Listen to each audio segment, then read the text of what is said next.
Ninignan ng korte ang ilang mosyon ni Sara Diskaya at kanyang mga kapwa-akusado sa flood control scam. Kabilang dyan ang hiling nilang ilipat sila sa kustodiya ng NBI. Live mula sa Lapu-Lapu City, nangunguna sa balita si News 5 Visayas correspondent John Aroa.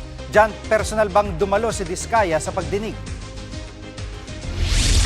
Hindi personal na dumating si Sara Diskaya at ang 8 pang kapwa niya akusado sa pagdinig ng Lapu-Lapu City Regional Trial Court. Sa pamamagitan lamang ng video conferencing sila dumalo sa pagdinig. Tinilakay ng korte ang mosyon ng mga akusado na ilipat sila sa kustodiya ng NBI. Hiniling din ni Sara Diskaya na ilipat sa Pasay Regional Trial Court ang kaso.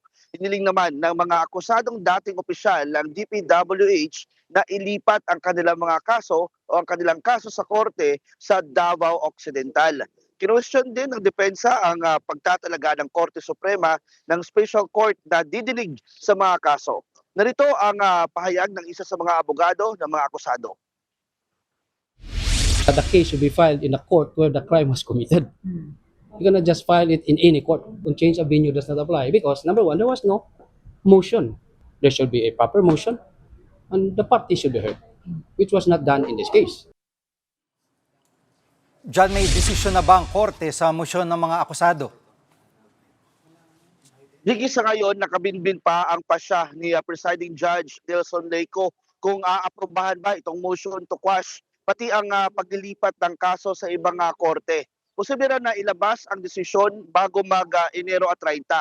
Samantala, Jiggy, nakatakda namang basahan ng sakdal si Diskaya at iba pang mga akusado sa Enero at 13 para ito sa mga kasong graft at malversation kaugnay sa 95.5 million ghost flood control project sa Davao Occidental. Yan muna ang latest. Balik sa iyo, Jiggy. Yan pong ulat ni John Aroa live mula sa Lapu-Lapu City, Cebu. Mga kapatid, Jiggy Manikad po, pagdating sa mahalagang balita sa loob at labas ng bansa, dapat una sa lahat, mag-follow at mag-subscribe na sa social media pages ng News 5.